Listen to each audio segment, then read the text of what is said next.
Nacional de Debate Universidad de Córdoba Europe Direct. Va a ser muy breve. Ante todo, quiero agradecer al público su presencia, quiero agradecer a los distintos miembros del jurado y a las autoridades, al señor rector magnífico, al vicepresidente primero de la Diputación y al director de Fundecor y al resto de jueces que estén aquí prestando su ayuda y dedicando su tiempo desinteresadamente a este proyecto tan bonito que es organizar un torneo de debate. Y sobre todo también quiero dar la enhorabuena ya por estar aquí a los dos equipos que se van a enfrentar en esta final. El equipo de Extremadura y el equipo de la Universidad de Córdoba 5. Como saben, la pregunta del debate es si tiene sentido el proyecto europeo hoy en día. Una pregunta con plena vigencia, entre otras cosas porque todos sabéis que en pocos meses se celebrarán las elecciones al Parlamento Europeo y creo que quién mejor que los universitarios españoles para tratar de dirimir una pregunta que además nos atañe a todos y que afectará a nuestras vidas, y es el análisis que se va a llevar a cabo sobre el proyecto europeo. Sin más, y con objeto de ir según la hora que estaba prevista, voy a pedir a los capitanes de ambos equipos que se aproximen para elegir la postura que les va a tocar.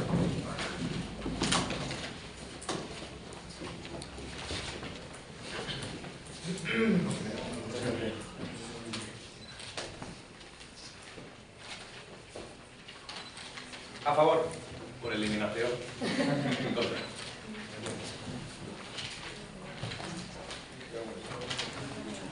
Bueno, ya han podido comprobar, el equipo de la Universidad de Extremadura defenderá la postura a favor y el equipo UCO 5 defenderá la postura en contra. Les vamos a dar un par de minutos para que organicen sus papeles y el debate, esperemos, estoy seguro, que será limpio, interesante y además una gran labor intelectual. Mucha suerte, don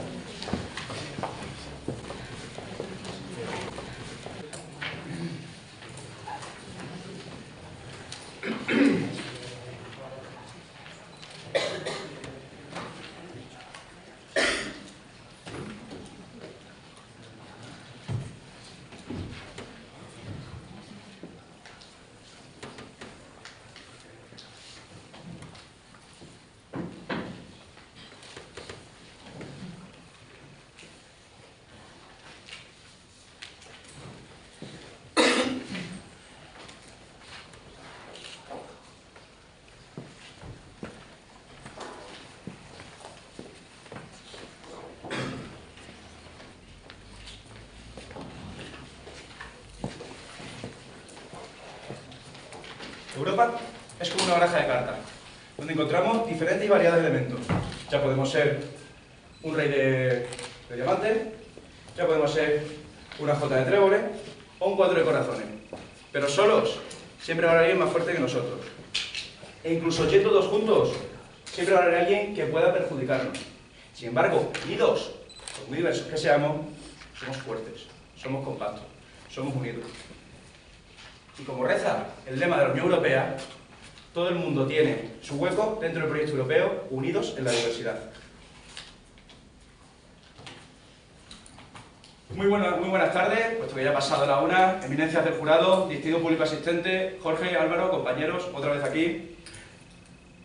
¿Tiene sentido el proyecto europeo hoy en día? Sí, el equipo de la Universidad de Extremadura defenderá al favor. Y yo, Alberto Aristizábal, junto con mis compañeros Jesús Flores, José Luis Fernández y Alberto González, defenderemos por qué el proyecto europeo sí tiene sentido hoy en día.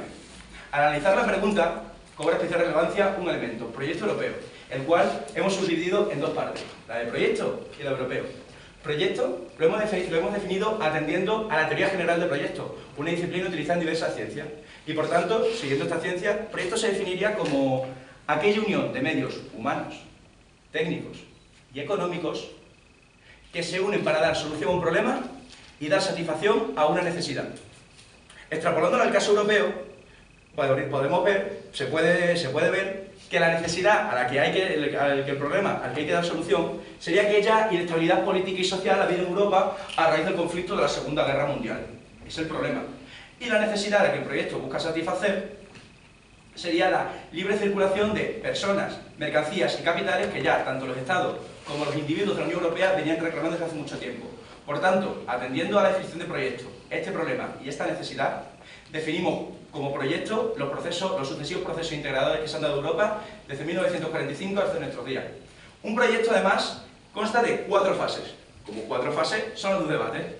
La primera de ellas es un diagnóstico del proyecto, como yo acabo de hacer en mi fase de introducción, dándoles a conocer un problema y una necesidad a la que hay que dar solución y satisfacer respectivamente. La siguiente fase se trata de un diseño del proyecto, al cual hay que atajar siguiendo las medidas necesarias. La siguiente fase se trata de una ejecución, en la cual se lleva con el proyecto.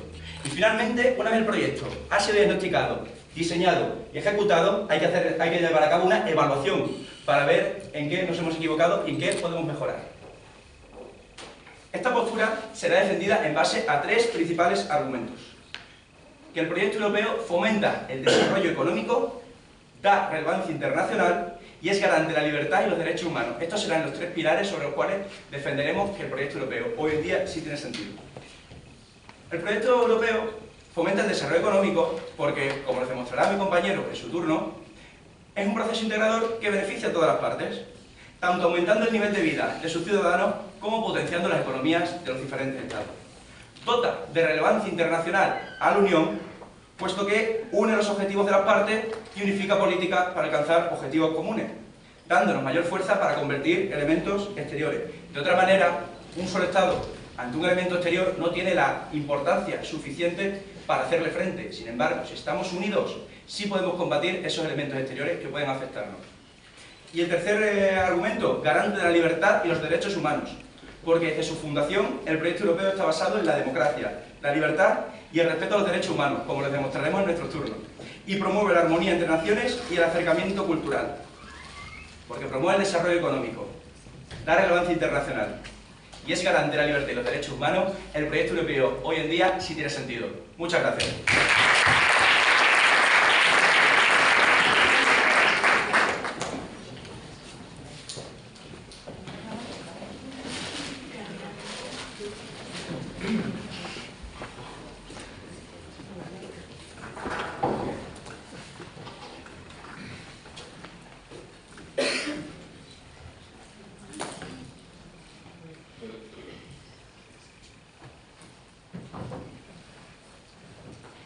Dr. Jekyll era un hombre de ciencia, un hombre que estaba preocupado por los problemas de la sociedad de su tiempo, de la humanidad.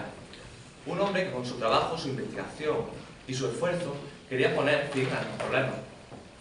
Dr. Jekyll, fruto de su trabajo, descubrió una fórmula secreta. Una fórmula secreta que transformó a Dr. Jekyll en Mr. Hyde. Mr. Hyde no solo no ayudó a solucionar los problemas de su época, sino que contribuyó a sembrar las calles de Londres con sus espantosos crímenes. Buenos días, me llamo Jorge Lucena y me encargaré del turno de introducción y de refutación del equipo de Córdoba. Antes de nada, me gustaría agradecer a nuestros ya queridos compañeros de la Universidad de Extremadura, al distinguido jurado y al público asistente por este que estamos totalmente seguros va a ser un apasionante debate. Ante la pregunta de debate que nos trae hoy aquí, ¿tiene sentido el proyecto europeo? Nuestro equipo responde de una forma rotunda y clara que no tiene sentido el proyecto europeo. ¿Y por qué? ¿Por qué no es un proyecto? Verán ustedes, el latín es tan bello porque encierra el significado cierto y exacto de las palabras. Proyecto procede de la unión de dos vocablos latinos, pro y ectus. Pro es hacia adelante y ectus es lanzar. Por lo tanto, literalmente, proyectus significa lanzar hacia adelante. Y aquí nos tenemos que preguntar la cuestión. ¿Puede ser un proyecto o proyectus algo que retrocede? ¿Algo que está avanzando hacia atrás? No puede ser, porque estaría contradiciendo el propio sentido del concepto. Esto lo demostrará mi equipo a través de 3 argumentos claros, definidos y contundentes. Un primer argumento político, un segundo argumento económico y por último, y no menos importante, un argumento social. En nuestro argumento político veremos cuál es esa Europa de la que nos hablan nuestros compañeros. Esa Europa en la que artículos enteros de su Carta de Derechos Fundamentales son violados. Esa Europa donde Mario Monti no ha sido elegido o fue elegido por ningún gobierno o por ningún parlamento.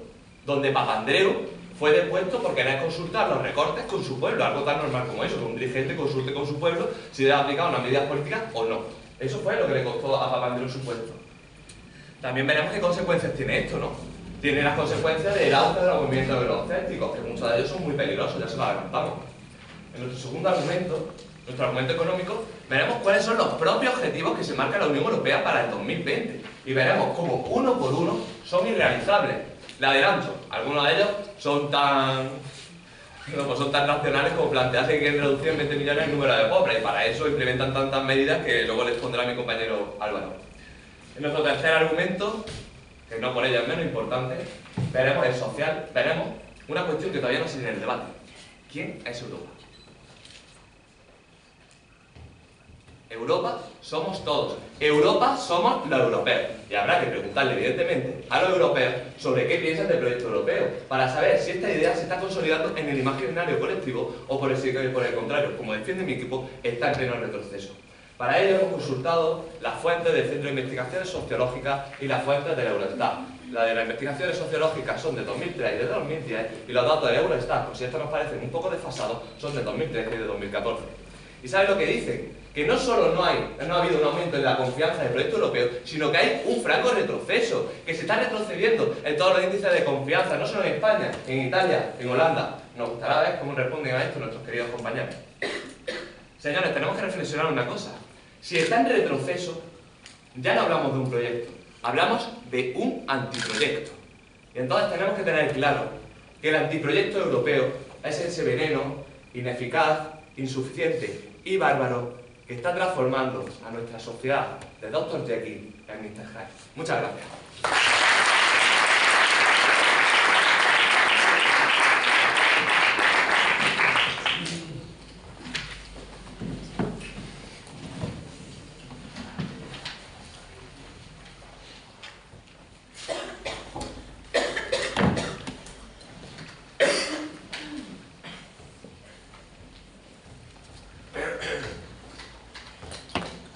Buenas tardes, mi nombre es Jesús, como bien ha dicho mi compañero Alberto. Queridos compañeros de la Universidad de Extremadura, creo que también puedo decirlo, queridos compañeros de la Universidad de Córdoba, distinguido jurado, respetable público, hoy nos planteamos una pregunta muy importante que además mi compañero Alberto ha esbozado y ha definido completamente en su introducción. Quiero estructurar mi turno de refutación primero diciendo algunas de las cosas que ustedes han comentado en su introducción y después voy a desarrollar mis argumentos. Vamos a ver por qué es así.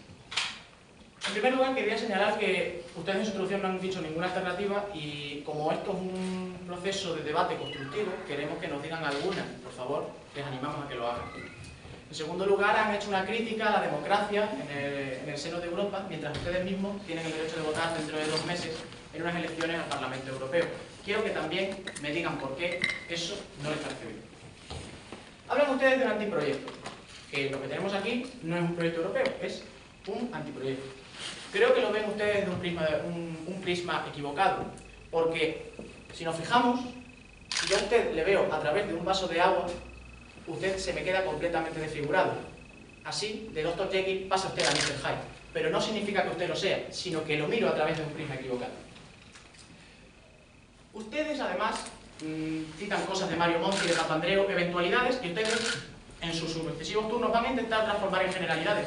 Generalidades que no lo son. Nosotros no podemos destruir algo tan grande como Europa por 1 o 2 casos concretos. Tendrán ustedes que fundamentar algo, tendrán ustedes que establecer una relación de causalidad que defina claramente que esas eventualidades son producto de una generalidad mayor.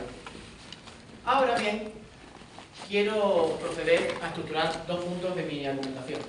En primer lugar, hemos hablado de desarrollo económico. Hemos hablado de desarrollo económico y tengo aquí un libro del catedrático emérito Jaime Requeijo, dígame.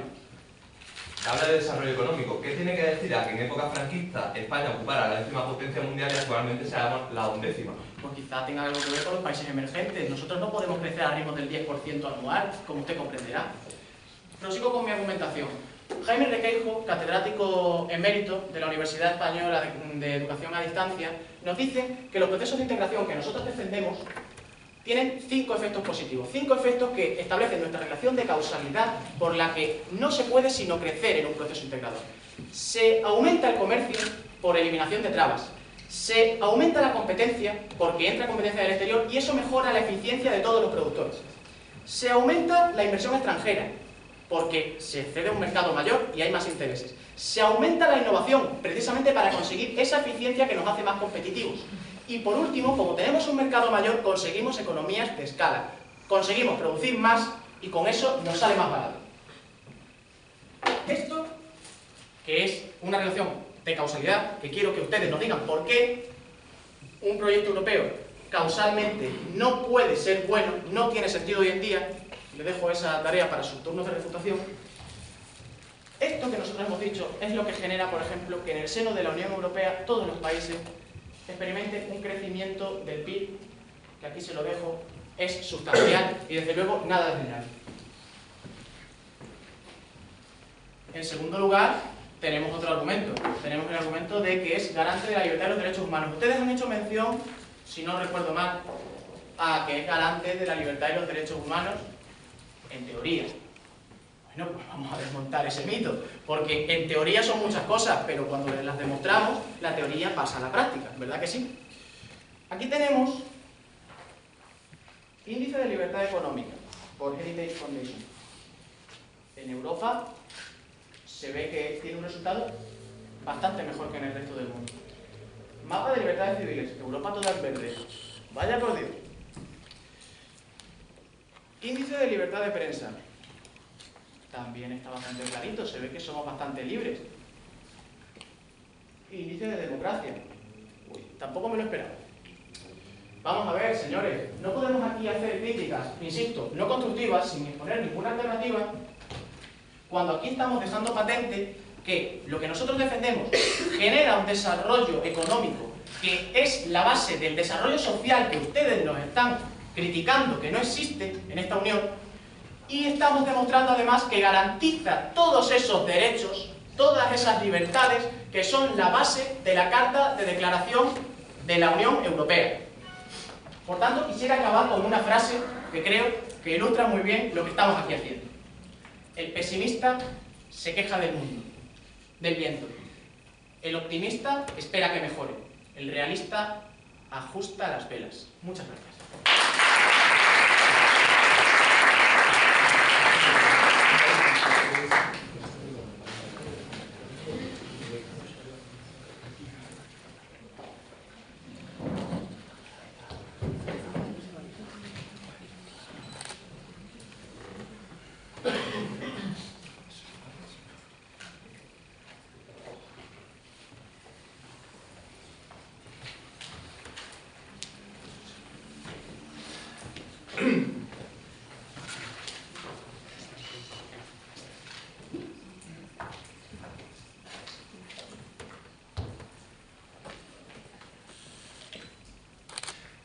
En primer lugar, buenas tardes ya, sí, soy Álvaro Ortega y se me ha encomendado la tarea de realizar la primera refutación y la conclusión del equipo Grupo 5. Me gustaría empezar señalando que creo que aquí nuestros compañeros, ya que decimos de la Universidad de Extremadura, creo que se han equivocado de pregunta, ya que aquí no dice nada de cuál es la alternativa mejor a la Unión Europea. No lo dice. Yo tengo entendido que la pregunta es, ¿tiene sentido el proyecto europeo hoy en día? Sigo sin escuchar nada de alternativa. Lo que nosotros venimos aquí a demostrar es que el proyecto europeo no tiene sentido. Por lo tanto, ¿alternativa nuestra? Ninguna. ¿Cuál es nuestra alternativa? Había países antes de la Unión Europea y muy seguramente lo habrá después, por supuesto. Entonces, no vuelvan a intentar lanzarnos el guante de que no mostramos una alternativa porque realmente la pregunta del debate así no lo exige. Y usted lo va a preguntar. Acaba entonces usted de decir que ¿cuál es nuestra alternativa? Ninguna, me equivoco. Le acabo de decir que alternativa al proyecto europeo es salirnos del proyecto europeo si este no tiene sentido. Estamos aquí para demostrar que no tiene sentido. Muy bien, me gustaría empezar hablando de una anécdota. En la década de los 90, Hans-Gerd Meyer, presidente del Bundesbank, dijo a los dirigentes europeos en su cara lo siguiente: ustedes, señores políticos, deben acostumbrarse a obedecer los mandatos del mercado. Y eso ha pasado. Desde entonces, aquellos que han acometido este tipo de medidas se han justificado diciendo hacemos esto porque lo dicen los mercados, porque lo dicen los mercados. ¿Se han dado cuenta de que esto lesiona gravemente el principio de la democracia? ¿Quién elige a los mercados? A los dirigentes los elegimos nosotros, pero ¿quién elige a los bancos, a las agencias de rating, a los fondos de inversión? Los que no se presentan a elecciones dicen por nosotros lo que hay que hacer, contra nosotros. Esto ha roto en Europa el sistema democrático. Así que nuestro primer argumento político, vamos a ver por qué realmente se está retrocediendo y por tanto se es un antiproyecto en su dimensión política, valga la redundancia.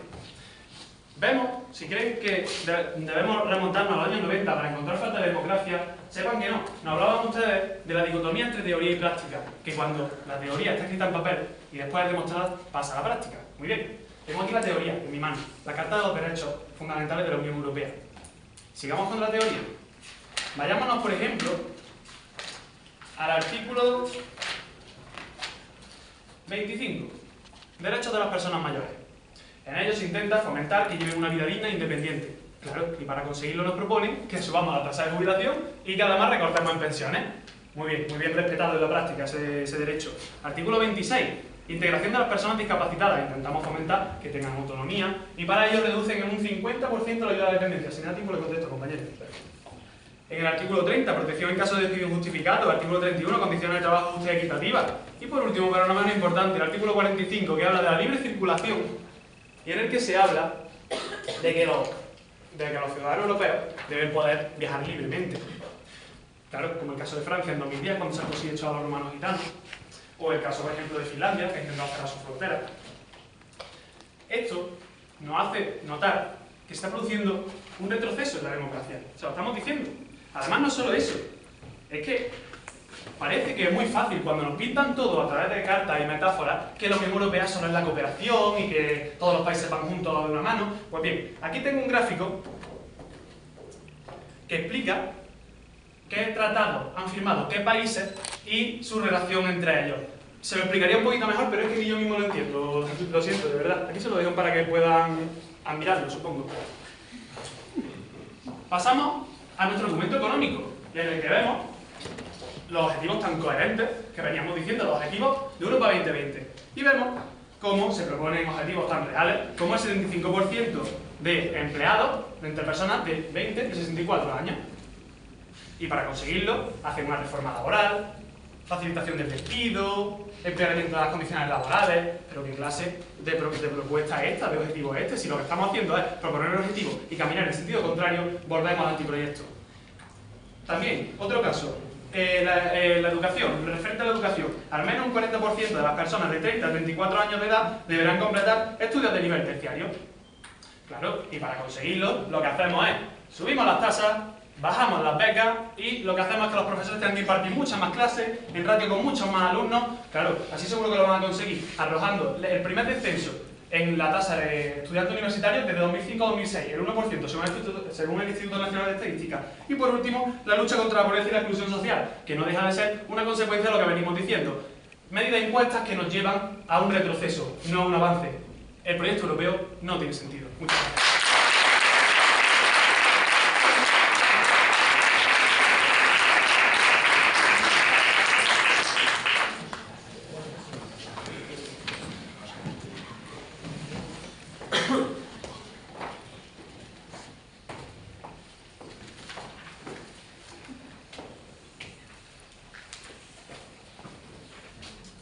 Queridos compañeros de la Universidad de Córdoba y Extremadura, distinguido jurado, público asistente, en primer lugar, le quiero decir que me ha gustado esa definición de proyecto, es lanzar hacia adelante. Nuestro proyecto lanza hacia adelante Europa. Nuestro proyecto fomenta el desarrollo económico. Nuestro proyecto garantiza los derechos humanos. Nuestro proyecto da relevancia internacional. Nuestro proyecto, como ustedes dicen, lanza hacia adelante a Europa. Me han gustado las anécdotas. Romanos en Francia que los han echado por no sé yo qué causas, habría que verlo. También me ha gustado la historia de los mercados de Monti, pero eso no es un debate. Se tiene que sostener argumentos, en dosis de causalidad. Esto ocurre por esto. No me puede decir que como resulta que en Francia un señor ha dicho que 8.000 personas se van en un momento determinado, resulta que todos los beneficios de circulación y de la libertad de personas, bienes y capital se han ido abajo. Eso no se sostiene. Dígame. ¿No cree que esto viene por una falta de coherencia y ello hace que el proyecto europeo no tenga sentido? No, una anécdota no hace que el proyecto no tenga sentido. Es decir, es que es así de sencillo. Y además, permítame continuar, y si no le queda claro, pues le vuelvo a conceder el uso de la palabra, no se preocupe. Me ha dicho además que no tiene alternativa. O sea, estamos en el mar, en el barco, quieren que hundamos el barco y que nos ahogemos. ¿Por qué no tienen alternativa? Dígame. Disculpe, pero que Sarkozy expulsara a los romanos gitanos en el 2010 no es una anécdota, es la realidad. Perfecto, pero una realidad anecdótica, una parte pequeñita de un todo inmenso. Si usted se quiere ir a Suecia, puede irse. Si usted se quiere ir a Francia, puede irse.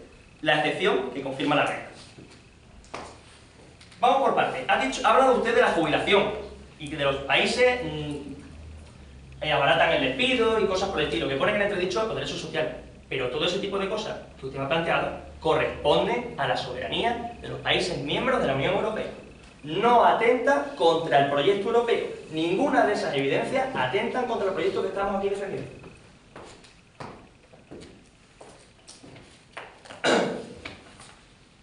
Bien, una vez que hemos llegado a este punto, que yo creo que ya he acabado de refutar los argumentos que ustedes han esgrimido, me gustaría completar la exposición de mi equipo. Nuestros argumentos han sido tres, claro. Primero, que fomentamos el desarrollo económico. Lo ha puesto mi compañero Jesús de una manera ejemplar. También ha demostrado que fomenta el desarrollo de los derechos humanos y las libertades económicas y sociales. Y a mí, pues para concluir, me toca la ejecución de este proyecto que estamos construyendo. Hemos dicho que el problema ha estado bien diagnosticado, hemos dicho que el problema ha estado bien diseñado y ahora vamos a hablar de la ejecución. ¿Qué ha ocurrido? ¿Qué hemos hecho? Bien, mientras estábamos realizando este proyecto europeo y ejecutando todas nuestras propuestas, nos hemos dado cuenta de una cosa, que además de fomentar el desarrollo económico y garantizar los derechos, nos dotaba de una relevancia internacional importante. Aquí. Por ejemplo, un caso. Y esto usted sí me puede decir que es una anécdota. Es así, es una anécdota. Pero que viene a confirmar multitud de pequeños casos que garantizan que nos da relevancia internacional.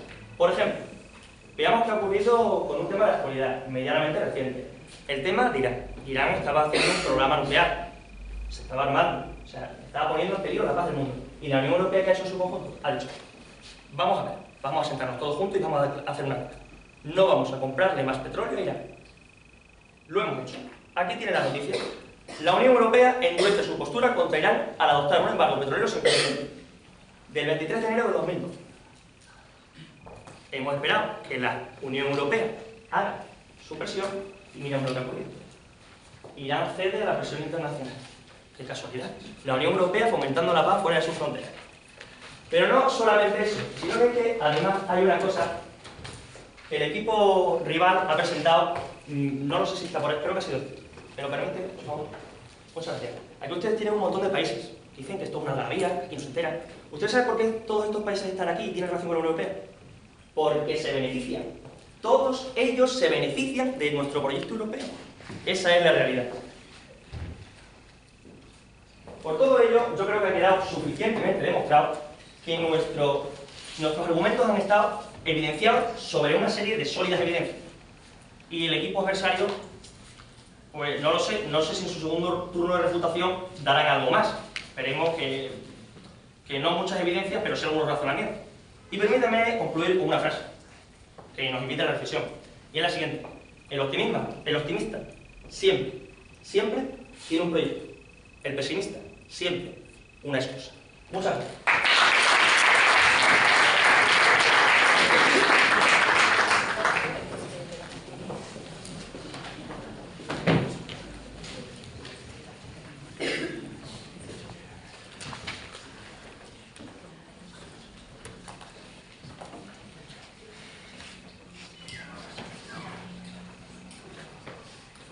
No han hablado de economía, no han dicho que la Unión Europea contribuye al desarrollo económico de los países y han dado pocos datos, pero nosotros sí le hemos hecho una pregunta, le hemos dicho: ¿qué tiene que decir de que en época franquista ocupáramos el 10º puesto en las potencias mundiales y ahora hayamos retrocedido, tal y como podemos mostrar en esta gráfica? No hay un avance de la económica, hay un retroceso, y además esto lo podemos complementar con la deuda soberana. ¿Usted sabe cuál es la deuda soberana de Italia, de Grecia, de España? En Grecia tienen un 176% de deuda soberana sobre el Producto Interior Bruto. En España un 97%. Ese bienestar económico del que nos hablan es totalmente impagable. Un segundito, compañero, después le concedo la palabra. No han hablado ustedes de la relevancia internacional y nos han dicho que eso sí es una anécdota. Lo nuestro no es una anécdota, nosotros nunca hemos dicho eso. A través de la unión de casos concretos se hace el todo. Si nosotros hablamos de Papandreou, hablamos de Mario Monti, hablamos de Draghi, hablamos de Sarkozy con los rumanos, hablamos de Finlandia como hemos hablado ahora después, es que estamos haciendo todo el marco del proyecto europeo. Si a ustedes eso les parece casos concretos, pues bueno, defiéndalo, pero nosotros estamos defendiendo que estamos intentando ilustrar de la mejor manera posible pues, todo el mapa europeo. ¿Y qué dice ese mapa europeo? No hablan ustedes de la Europa de la solidaridad. Y vemos como, por ejemplo, Europa parece ser no tan solidaria. Para dar el rescate a España, Finlandia pidió 700 millones de euros al propio Estado español. Decían que no se fiaban de nosotros. Esa es la solidaridad europea. Dígame, compañero.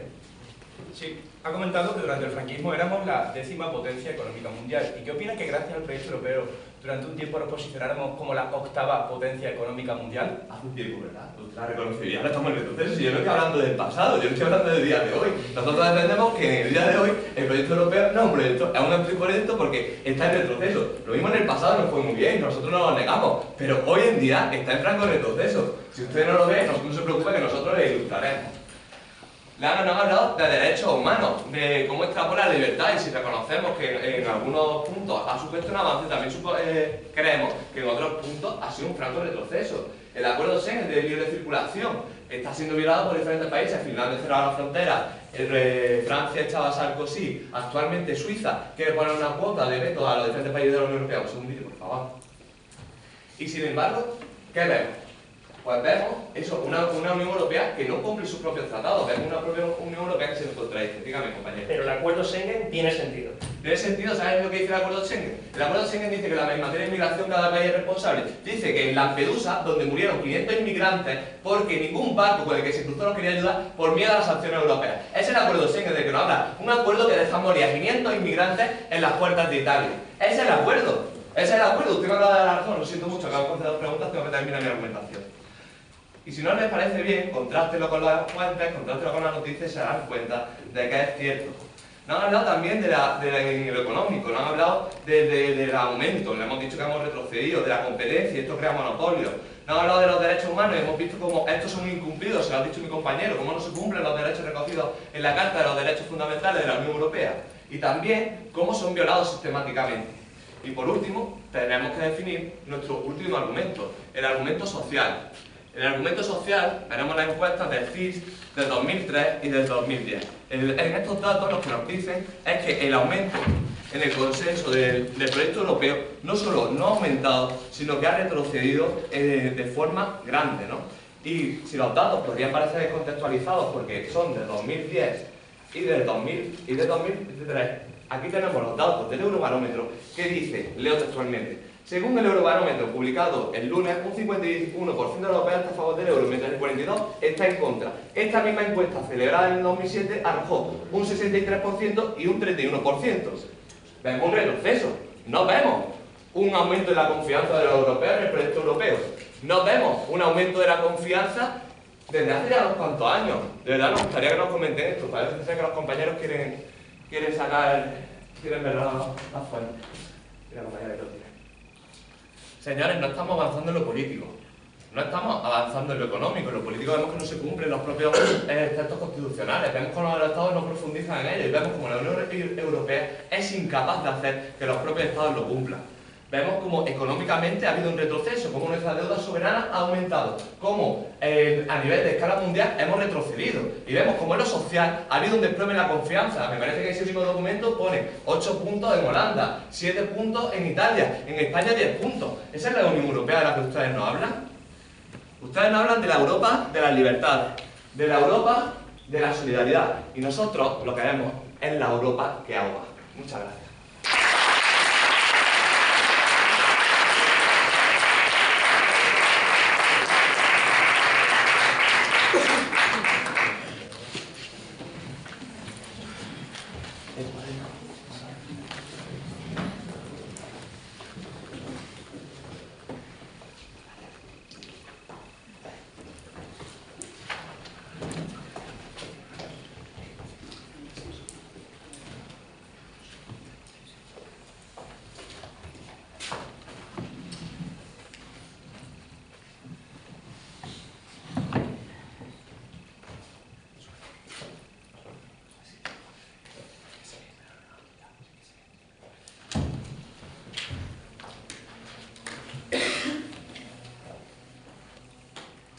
Bien, compañeros, llegado este turno del debate, solo nos queda ver cuál ha sido la confrontación dialéctica que ha resultado de este intensísimo debate y que ya de antemano les agradecemos. Bien, aquí los compañeros nos han ofrecido una postura a favor en la que han escribido 3 argumentos principales: que fomenta el desarrollo económico de la Unión Europea, que fomenta el desarrollo de las libertades y que garantiza los derechos humanos y el respeto a la democracia, etc.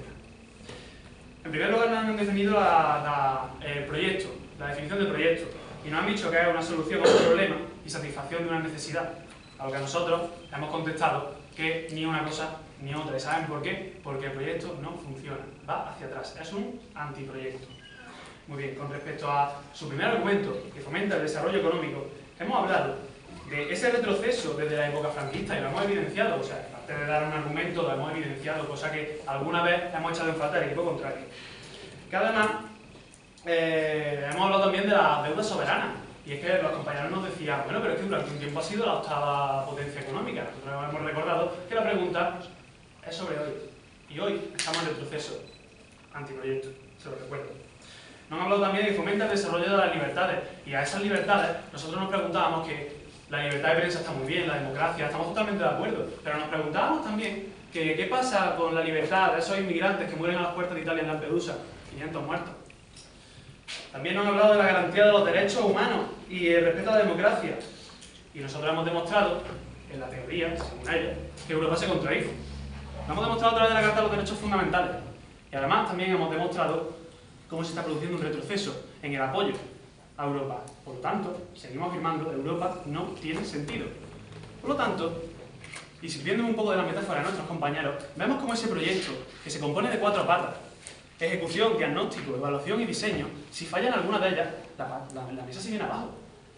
Entonces vemos cómo en el diseño han fallado. ¿Y saben por qué han fallado? Porque sobre la teoría es posible que bien, pero sobre la práctica no. Así que podemos decir que el diseño ha fallado. Podemos decir que el diagnóstico ha fallado porque las previsiones de economía son bastante más esperanzadoras de lo que luego en realidad son. Podemos ver cómo la ejecución ha fallado a través de las medidas, a través de todo lo que le hemos expuesto en nuestro documento económico, la incoherencia.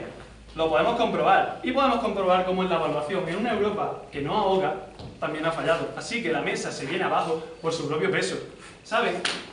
Europa es como una especie de cohete, ¿vale? Es una especie de cohete. Pero no todos los cohetes son iguales. Es un ejemplo claro de que, a pesar de tener un fugaz vuelo, después de ese vuelo solo quedan cenizas. Así que, señores, esto es Europa. Muchas gracias.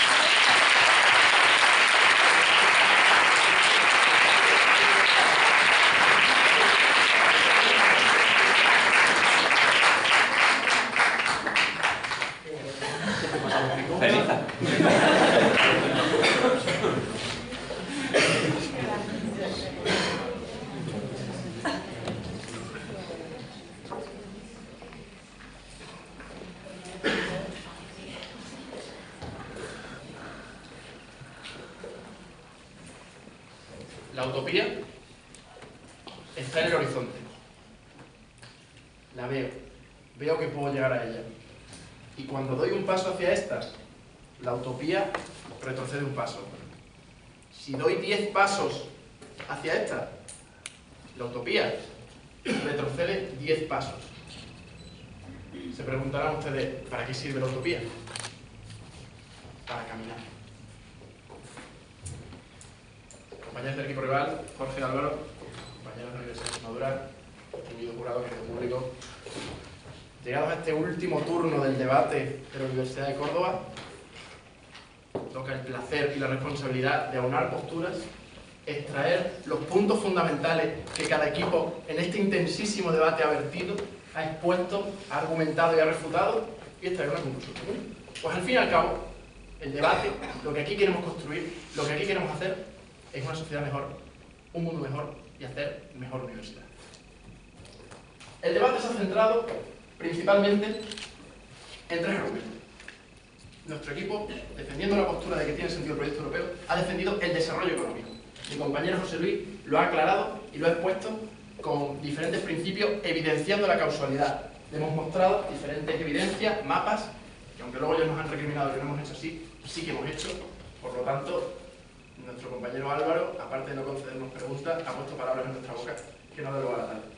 Cosa que no pensamos que haya decantado el debate hacia ningún lado, puesto que nos encontramos junto a unos compañeros francamente brillante. Ha sido un debate muy intenso y verdaderamente hay bastante nivel, que era lo que se esperaba en esta final. Han sido gigantes, pero con pies de barro. Han sido gigantes con pies de barro porque a la vez que nos decían que en Lampedusa no llegaba un barco para rescatar, les hemos dicho que el barco se está hundiendo y que no nos rescataban, puesto no nos han ofrecido ni una sola alternativa a este proyecto europeo. Y como iniciaba mi discurso, estamos aquí para construir algo mejor. A lo largo de nuestro proyecto, mi compañero José Luis también ha recriminado este hecho, les ha refutado y les ha pedido que lo explicaran, pero se han negado. Ellos han recriminado su debate en función de una serie de anécdotas que han intentado demostrar, pero sin llegar a ninguna parte. Y en su último turno, Jorge nos ha mostrado una serie de datos que nos hubiera gustado que nos mostrara antes, ya que no teníamos más turnos para discutírselo. Entonces no hemos podido refutárselo.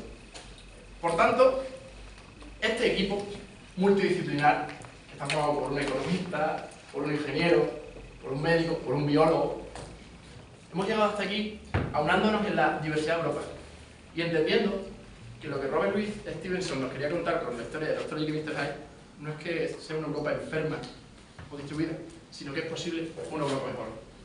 Por tanto, me gustaría cerrar diciendo que solo irás más rápido, pero acompañado llegarás más lejos. Y eso es lo que no queremos. Muchísimas gracias.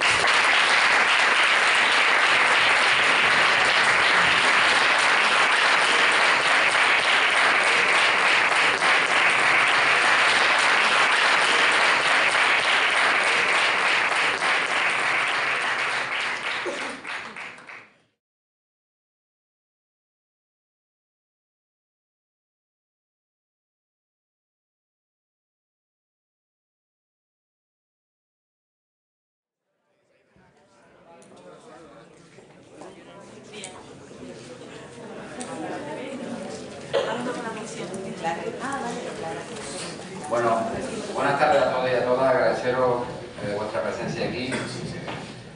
Solo en nombre de la Diputación, muestra de gratitud y que lo hayáis pasado muy bien en Córdoba estos días, donde sí os he visto a algunos de vosotros moveros por estas paredes, ¿no?, que tanto entrañan y que tanta historia tienen, ¿no?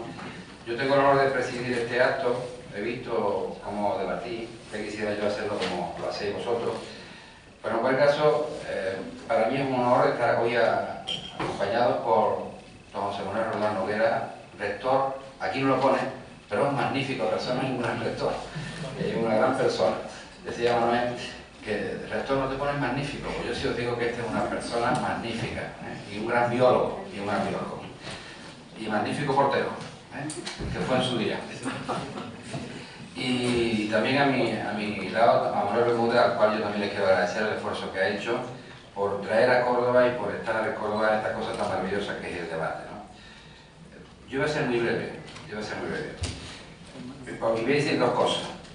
Primero, que me enorgullece que estéis aquí, que estéis en Córdoba, felicitar a todas las universidades que habéis participado, desearos lo mejor a la vuelta. Y sobre el tema del debate, comentaros que yo creo que, visto lo que he visto y lo que me han dicho de estos días que habéis estado aquí, hay que insistir mucho en esto, como herramienta de trabajo para ser mejores personas e infinitamente más competitivos. Es vital. Yo he visto ingenieros con una cabeza absolutamente amueblada, incapaces de defender su proyecto.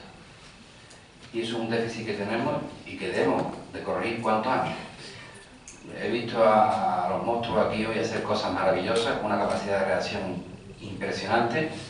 Me dicen que lo ha sido todo el torneo y eso es lo que me llena de gratitud, que tenemos unas nuevas generaciones infinitamente mucho más competitivas en el buen sentido de la palabra, muy sanas, y que sepáis siempre que el debate no es solo los grandes argumentos, sino la persona en sí, nos hace ser mejores personas. El debate es convivencia, el debate es saber defender lo que uno cree. Y esto lo enlazo con el debate que hoy, gracias a una persona que ha posibilitado desde la oficina del Parlamento Europeo, como Europa Direct, que hoy estemos aquí con la universidad, que es Samper. Gracias a él, hoy en Córdoba estamos debatiendo universidades de España sobre Europa. Y ahora que ya ha pasado todo, yo sí soy un defensor aférrimo de Europa. Y todos tenemos que ser, aunque no haya tocado la peor parte, ¿no? Pero sí es verdad, yo creo en Europa, y Europa hace cosas que si no estuviéramos en ella, ni España sería lo que es, ni estaríamos con la decisión que estamos tomando con países que lo están pasando muy mal, y solo Europa ha levantado la voz por ello. Y el último ejemplo que pongo es el de Siria, ¿no? Ha sido Europa la que ha salido al paso una situación absolutamente dramática. Ya quisiera Europa hacer más cosas de las que está haciendo, pero las cosas son como son y se hacen como se puede. La Agenda 2020 es buena, es muy interesante, y yo creo que si Europa sigue su camino, será una maquinaria muy importante a tener muy presente en un mundo que ya corrige su eje hacia Indonesia, hacia países que para nosotros son interesantes. Yo acabo diciendo que el debate lo tenéis que implementar con el inglés, es fundamental. En marzo empezamos en la Diputación una segunda edición de debates en instituto. A mí no se me va de la cabeza hacer debates como el que habéis hecho vosotros, pero en inglés. Tenemos que apostar por esa segunda lengua, porque podemos ser magníficos ingenieros, muy buenos economistas grandes, historiadores, buenos biólogos, pero sin inglés no somos nadie. Y os lo digo de verdad. Y la segunda cosa que yo aprendo cuando os veo, además de que tenéis una capacidad increíble de tolerancia, y vais a ser una generación infinitamente mejor que la nuestra. Y eso es lo que me llena de orgullo, ¿no? Y sobre todo, que superéis el mapa de España, que superéis el mapa de Europa, si me apuráis, y que miréis siempre el mapa mundi. Esto es muy grande. No hay distancia. Hoy te plantas en 7 o 8 horas en Estados Unidos, y Indonesia está ahí y va a decir mucho en el futuro. Que no os quedéis solo en Europa, que también, porque es un gran proyecto, pero que penséis en el mapa mundi, que penséis que el mundo es global, que la aldea es muy grande, y que los problemas de Indonesia, de China, de Turquía o de España nos pueden afectar como hay.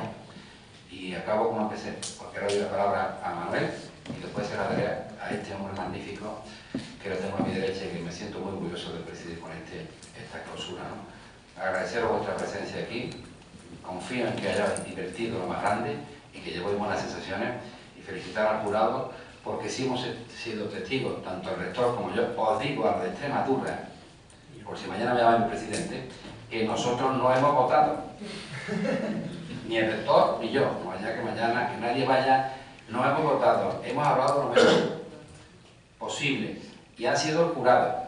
Digo para que las dos partes tengan muy claro que el señor rector ha dicho que él, por razones obvias, no iba a posicionarse, estaba en Córdoba, y yo, por ser vicepresidente de la Diputación, tampoco iba a posicionarme porque ya lo me faltaba. Ya me llama a mí, vamos. Hemos preferido los dos, y lo quiero dejar claro, mantener al margen, y que sea el jurado el que haya tomado una decisión que, como digo, ha sido horrible, horrible. Ha sido una cosa muy tensa, en el buen sentido de la palabra, porque habéis sido magníficos finalistas, y yo creo, por lo que he oído hablar, que los anteriores miembros y componentes del anterior debate también han sido fantásticos, ¿no? Enhorabuena, porque sois infinitamente mejor que la generación que hoy está ostentando cargo de responsabilidad. Y pediros disculpas por haceros sufrir como político cosas que no tenéis ninguna culpa. Muchas gracias.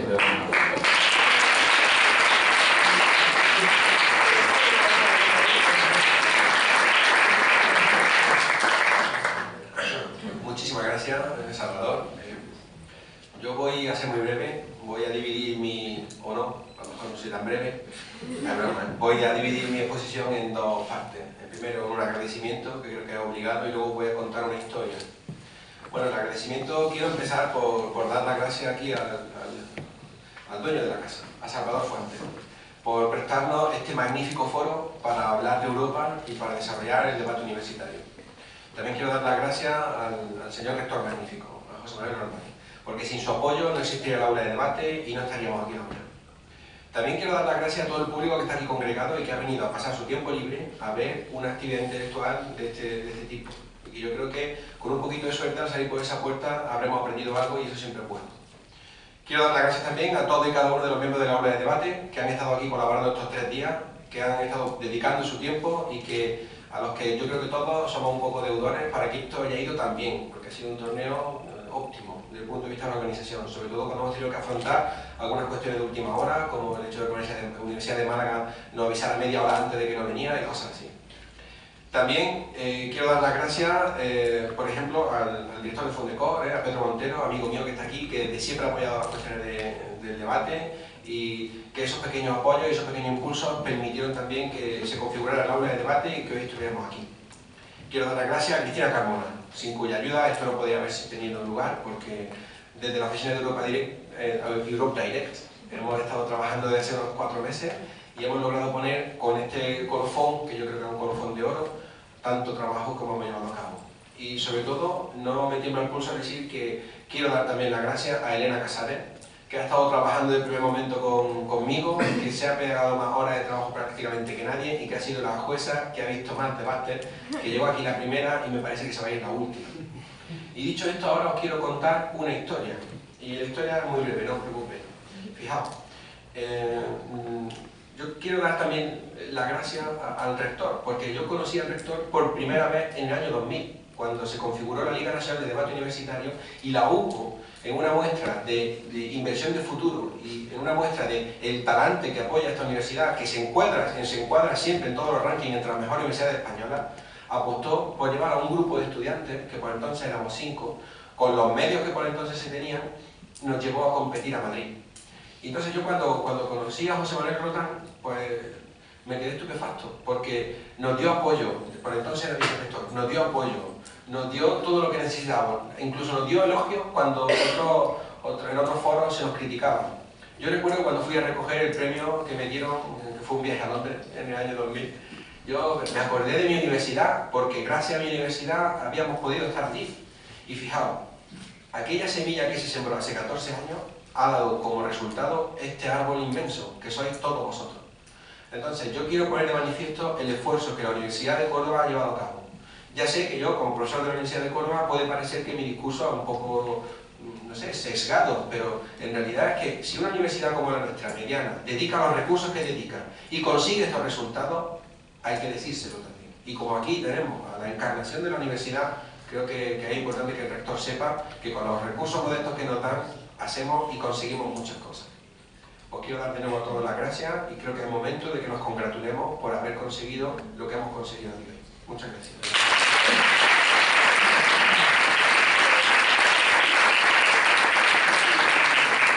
Muchas gracias, Manuel, y deciros que esto es de todo, que esto no es mío. Esto no es mío, esto es de todo. Yo miré y esto seguirá siendo del pueblo. Don José Manuel.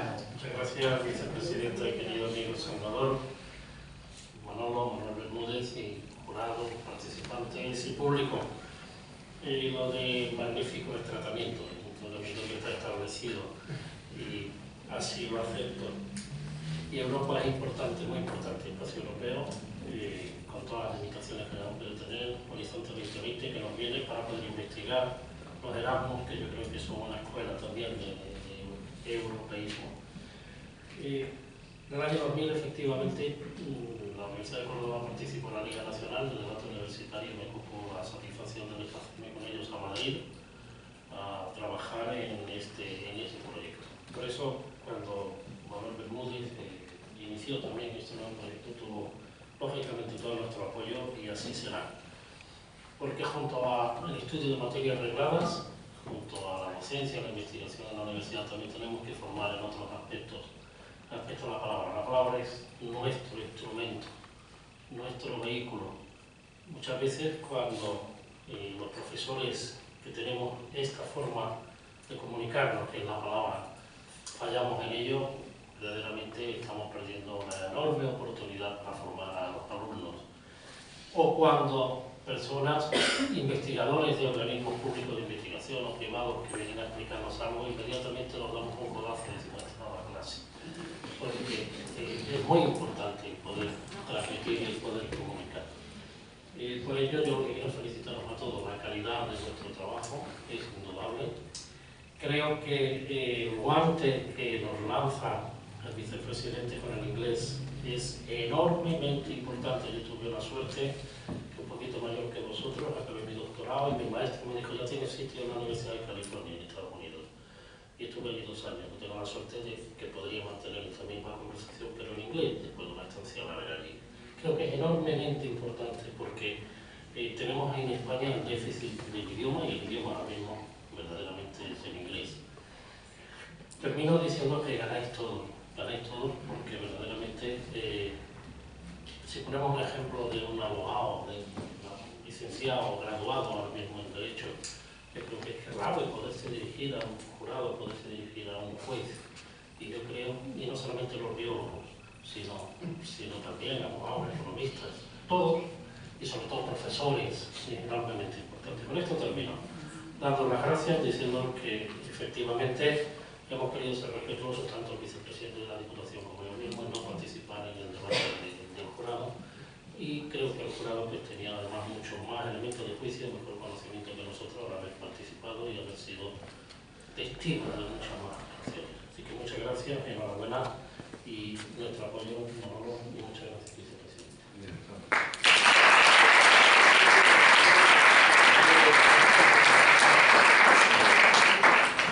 Bueno, ahora con el permiso de Salvador voy a proceder a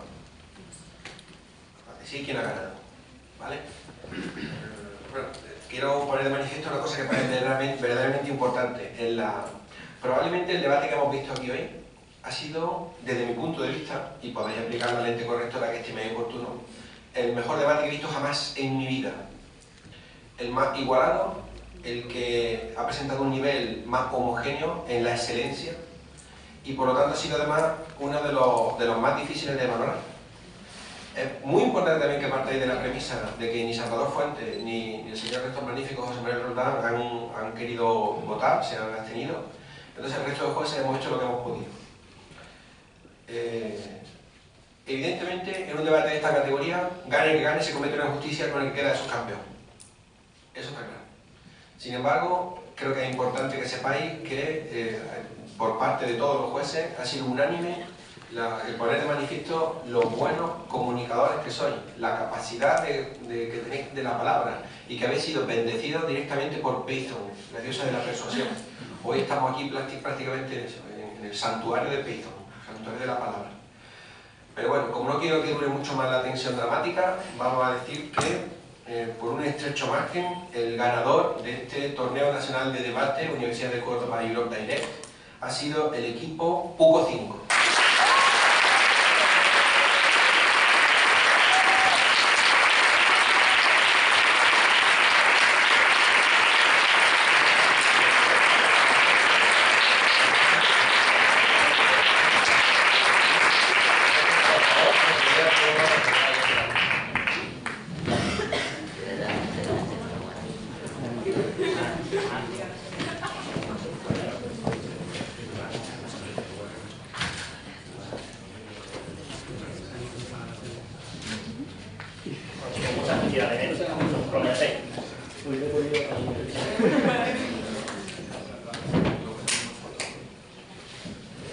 Bueno, evidentemente el subcampeón ha sido el equipo Universidad de Extremadura.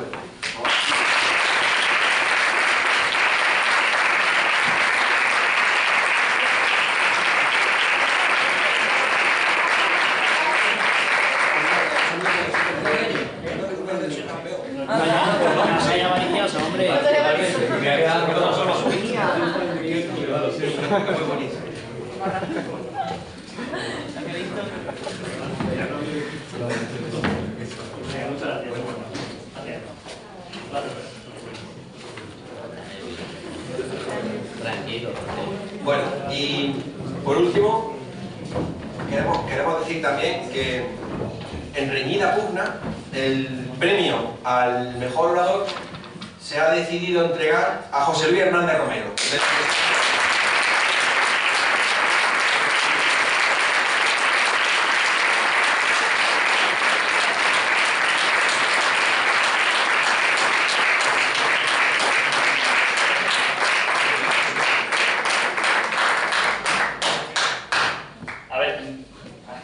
Bueno, es que yo creo que sería esto casi imposible. En primer lugar, lo que quería decir es que para nosotros, desde la Universidad de Extremadura, es un placer poder haber venido aquí a Córdoba. Y una cosa un poquito así crítica hacia nuestra universidad, y es que sois un ejemplo y en la organización de debates tenemos mucho que aprender de vosotros. Muchas gracias.